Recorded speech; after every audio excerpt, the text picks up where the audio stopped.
welcome to Irish Footy Vlogs. Delighted to welcome Jack from All Leeds TV. Jack, how are you? You well? I'm very well at the minute. Yourself?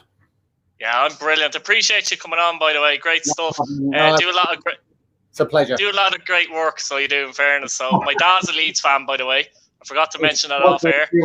It's the other guys. The other guys more than me. Yeah, but we'll get into it anyway. 16 years since Leeds were away is just, it's unbelievable to think of. How did it come to that for you?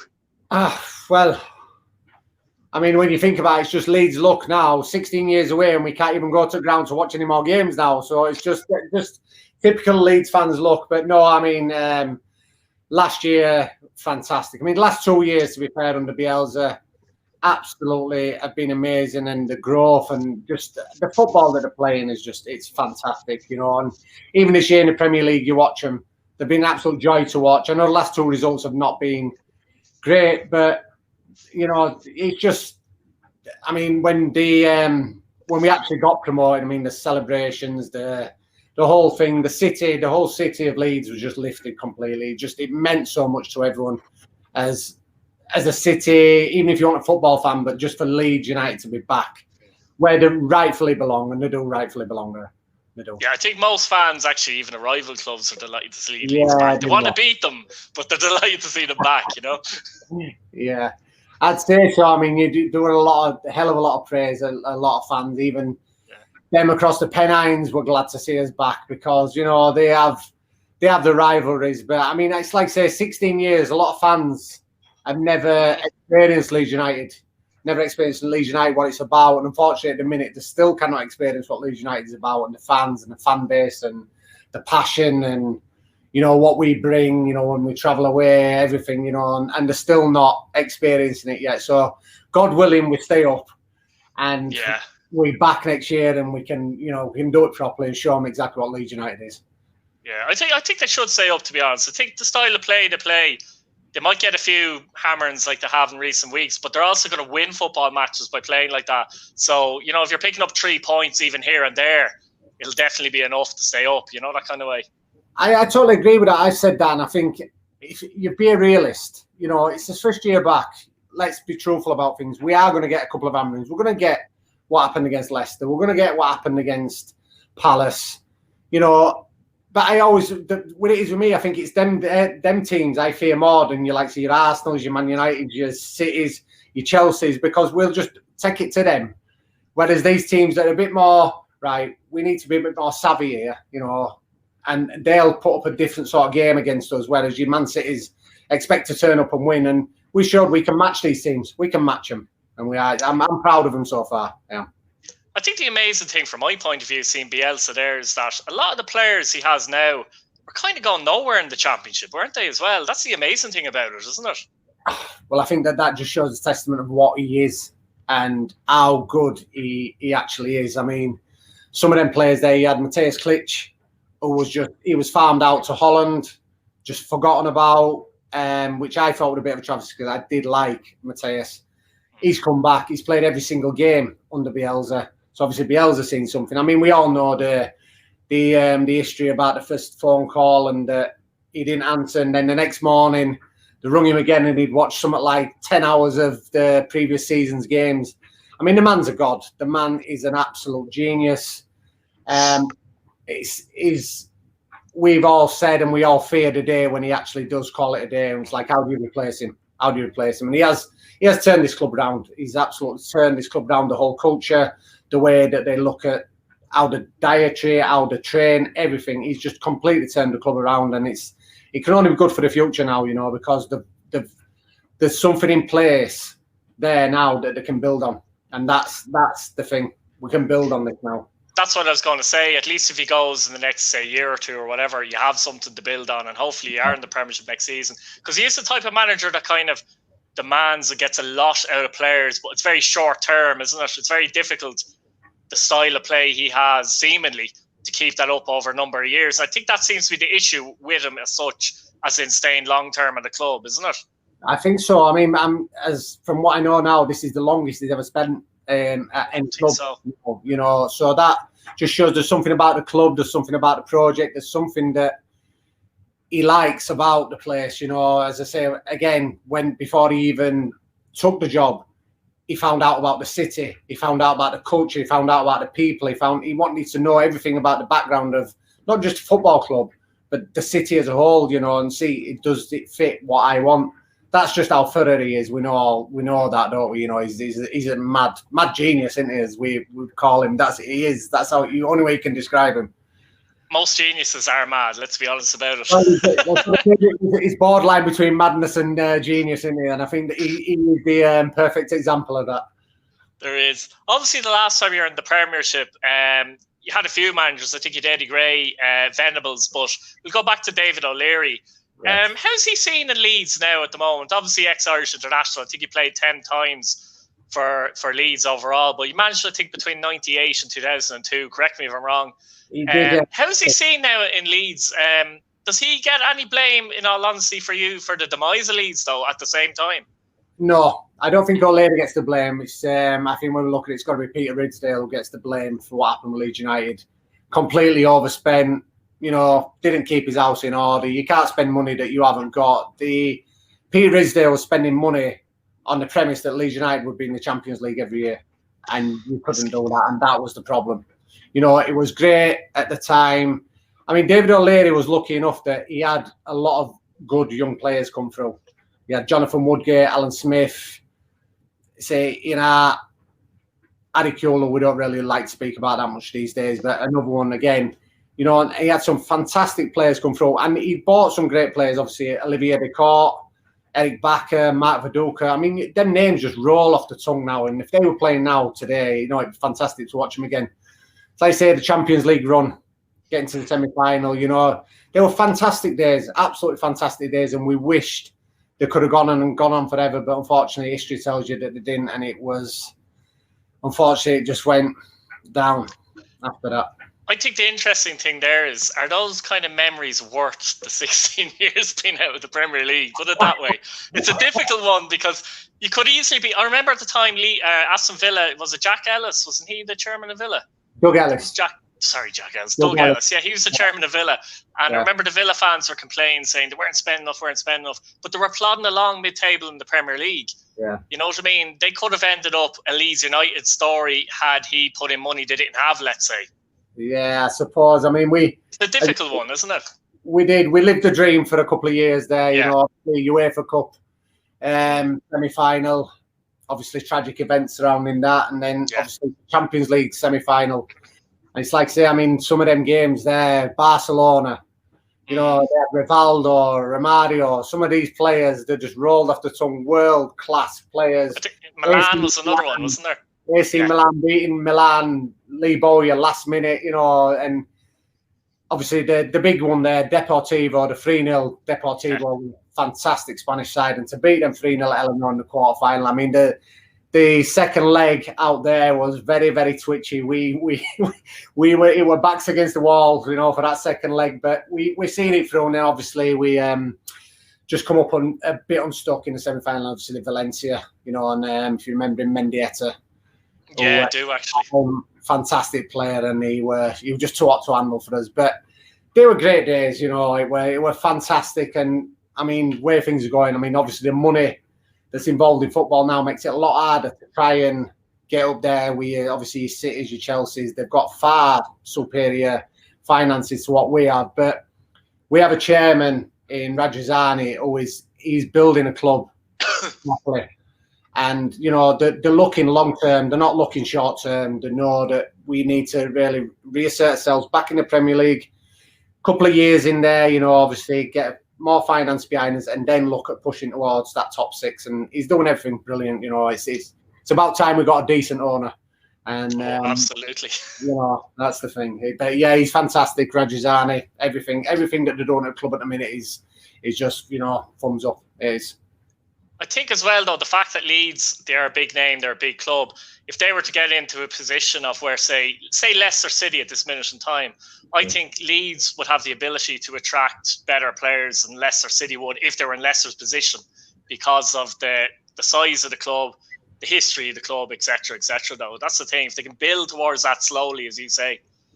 Yeah, I totally agree with that. I think that's what the aim is, isn't it? I mean, you look at Leicester the other year.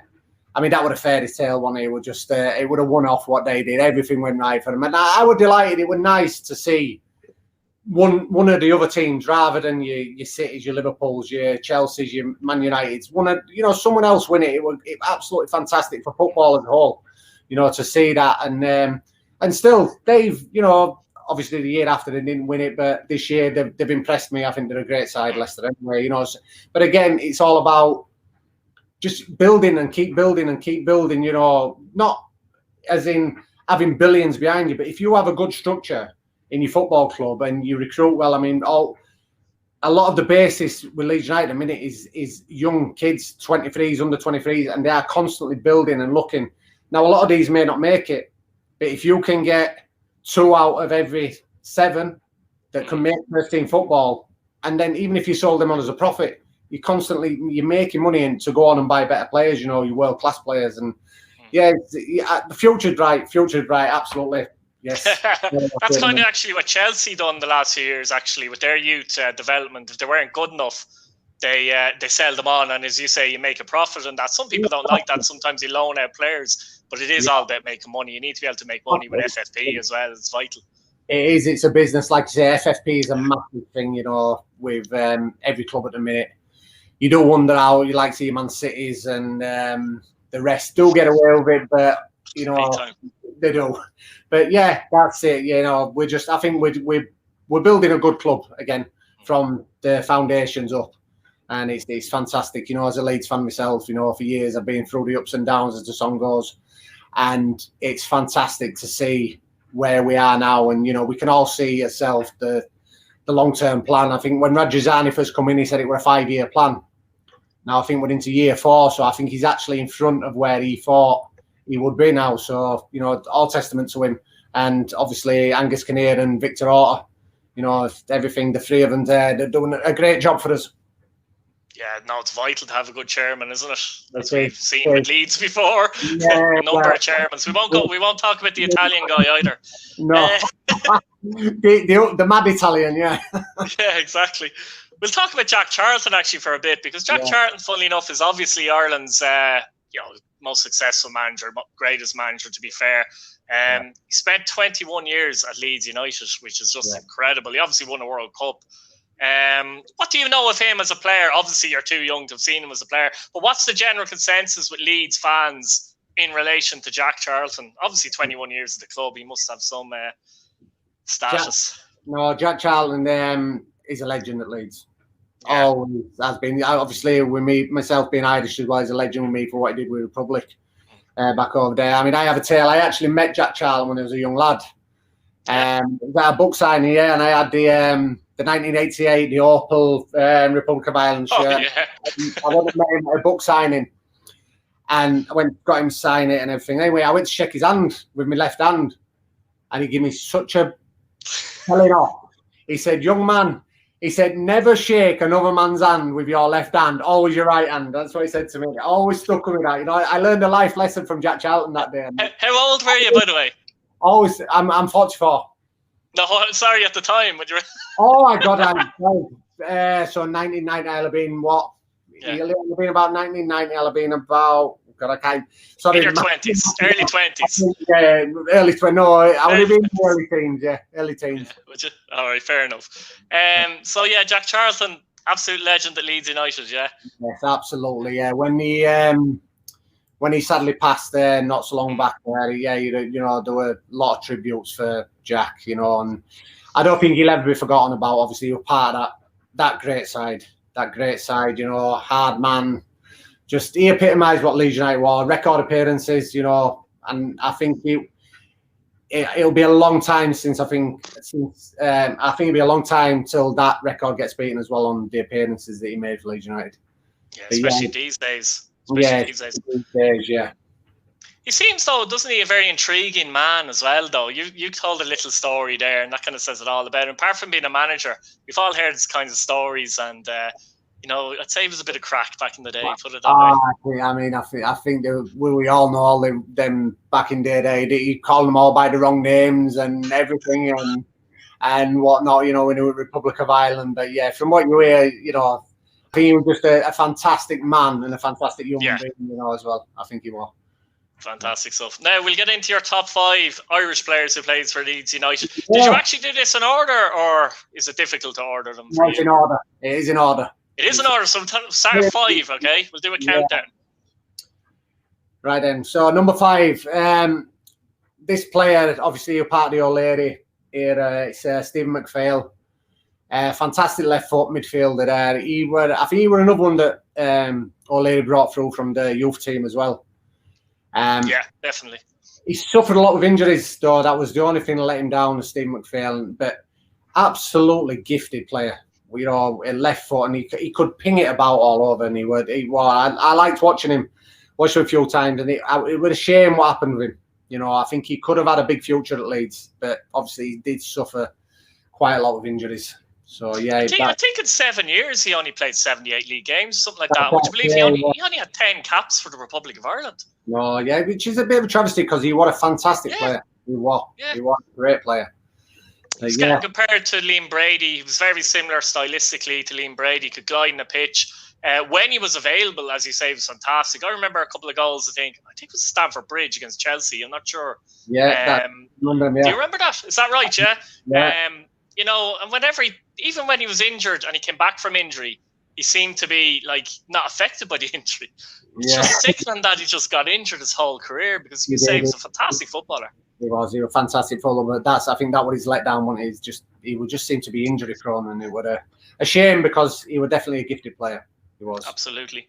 He's actually director of football at Shamrock Rovers over here now as well, and he's got an awful lot of plaudits.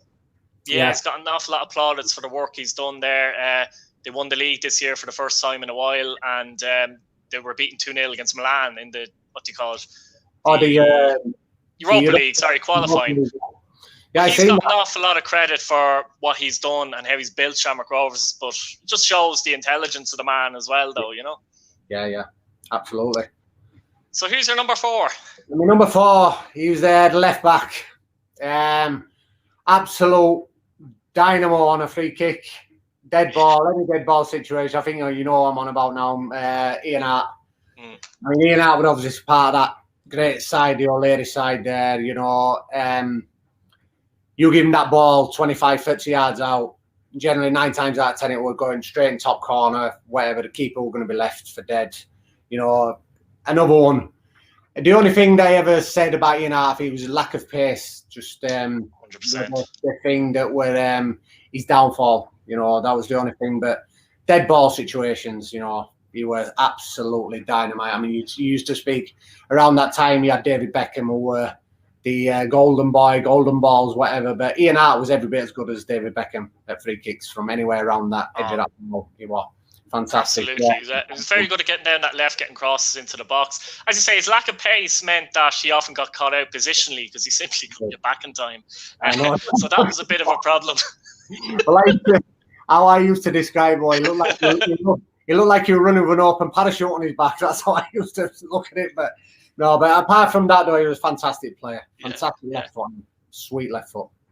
It's amazing, though, what something like a natural thing like pace or a lack of pace can elevate you from world class to very good. He would have been world class for me if he had pace, because it wasn't that he was poor positionally. He just played so far forward, particularly for Leeds under OLeary. That's the way they played. He just simply couldn't get back in time. And But he'd be my number 4. Yeah. Number 3, right? This the thing. I might, if there's Leeds fans watching this, and be like, how can you even put this man at number 3? But the reason why I'm going to put him at number 3 is because I never obviously had the pleasure of seeing him play, but I know how good he was in that centre midfield with Mr. Bremner, but it's obviously Johnny Giles. I mean, I've seen the videos where I know the legends that them boys were. Again, as I said, I was never born to see them play. And that's the only reason that I have him in at number 3. But I've seen the videos, and him and Billy Bremner in centre midfield. Hard men, but boy, could they play. They could play the game, couldn't they, as well? As I say, Leeds never got the credit back in them days for how good they were. I think there's the famous saying there, I mean, George Best, what he come out with, he said every team had one hard man. Leeds had 11 of them. Then and that just epitomised what Leeds were about. But yeah, Johnny Giles. But I can't really say too much about him from only what I've ever seen on videos and things like that. Same here. He has to be in there, doesn't he? It's Johnny Giles. Yeah, same here. A standing player. My father would have seen him play, and he goes on about him all the time. Says, like I talk about Andrea Pirlo and players like that from our generation. He used to say, honestly, he was better than Pirlo. Like, you know what I mean? He said because he was better defensively as well. They used to say Bremner and Giles were a bit like Xavi and Iniesta as well. So that sounds, an interesting comparison. That's some recommendation. Or if you compare them to them two as well, and Xavi and Iniesta. But I suppose they were back in that day. Fantastic midfield pairing, weren't they? Yeah, they paired them fantastic. And I've heard a lot of Leeds United players like Bremner and Lorimer and players like that who've talked about Giles, and they used to say he was their best player, and Leeds had an awful lot of good players. But that says it all, I suppose, about John Giles as well, doesn't it? In many ways, very modest as well, could put his foot in. But to be honest, in those days, Leeds used to get that reputation. But to be honest, in those days, I think every team was pretty much like that in terms of. You didn't get a free kick unless you took someone's knee off. Did you? Back in them days, So, but yeah, they were all out men. But they could all play. They could all play the game. Yeah. They were fantastic. That was the point as well. You're right. They probably didn't get the recognition for the way they could play because of that reputation. But it was clear they could play, But John Giles was probably number one if people like myself and yourself saw them play, basically. Yeah, I would probably would have been number one. Yeah, as I say, my list is going on actually players that I did see play. So, number two, Jack. Number two is another fullback for Leeds, for Ireland. Sorry, Gary Kelly. I mean, Gary Kelly, I can actually class. He's a friend of myself and Tasha. He's a friend at Channel. We talk fairly often. He's brilliant.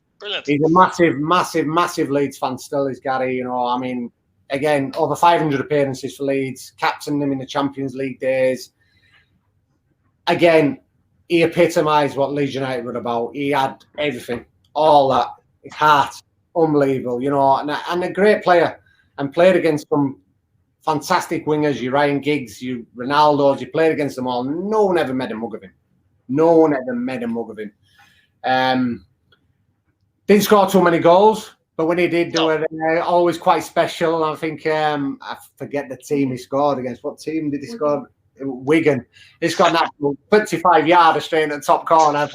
I'll have to ask him next time when I speak to him. What did you actually think when that went in? Because I think he'll have probably been as surprised as anyone else, But yeah, and to be honest with you, I don't remember him scoring many goals for Ireland. Actually, he didn't score many, but he's told me a few tales as well, probably some that I can't repeat on here, but he's a great character and he's a great bloke as well, and obviously still a mad Leeds fan. Comes over, he's always coming over when he can, but obviously because of the current situation and current climate the way that in at the minute he can't get over as much. But yeah, he's a great bloke, and yeah, fantastic. Yeah, he's actually living in Drogheda, which is about 30 minutes from where I am as well. Obviously he has. He's Drogheda anyway. He's Drogheda born and bred, isn't he? So yeah, exactly. Sounds. But I have to say, he's probably one of my favourite players of all time. I don't know what it is about him, but there's something about him, isn't there? I remember his debut for Ireland against Germany, obviously before the 94 World Cup, and.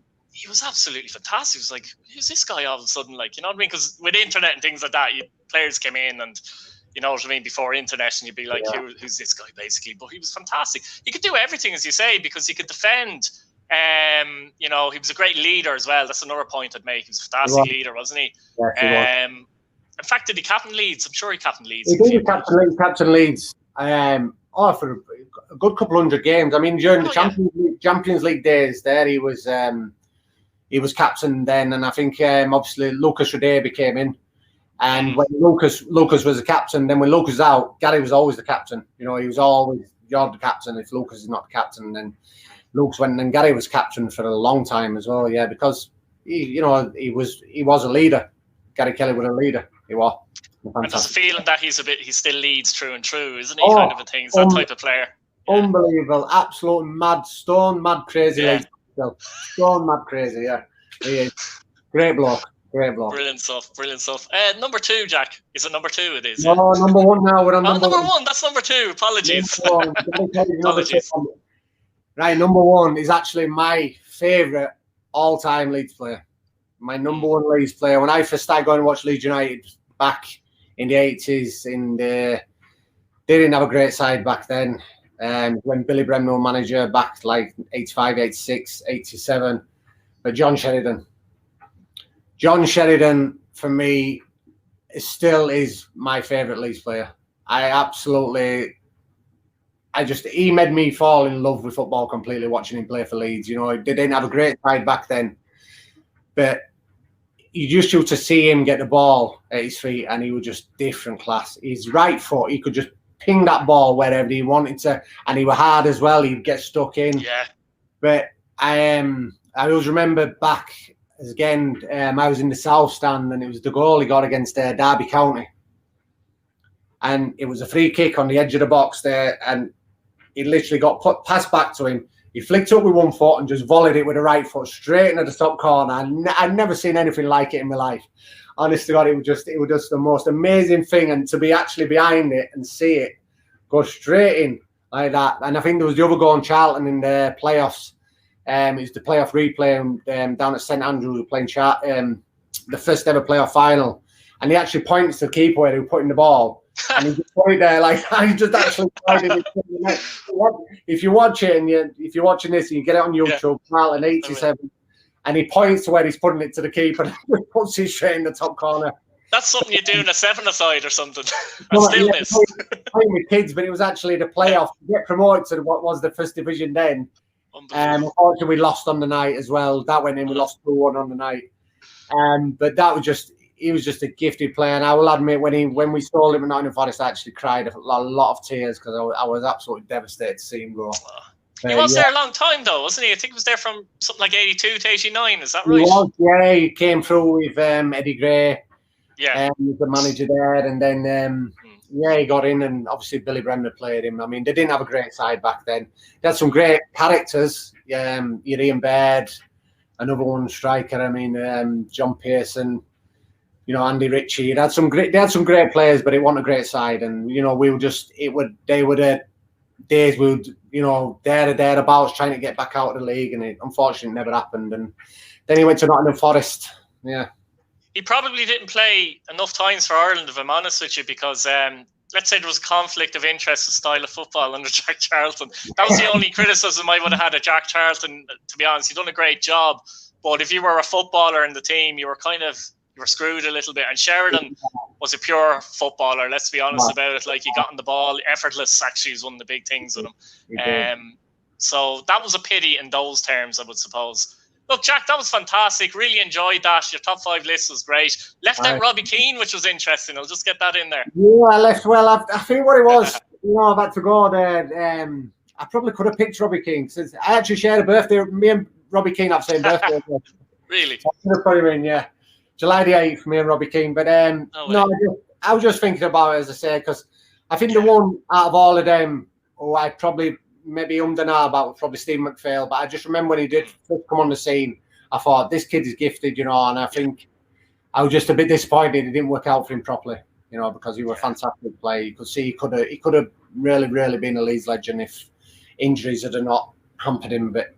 But highly disappointing with MacPhail. Yeah. But lads, check out All Leeds TV. There's a lot of Irish fans over here that are Leeds fans as well. And with Leeds back in the Premier League, you're obviously ramping things up. So thanks again, Jack. Enjoy that. Thanks very much. See you again. Absolute pleasure. Cheers. Thanks very much for having me on.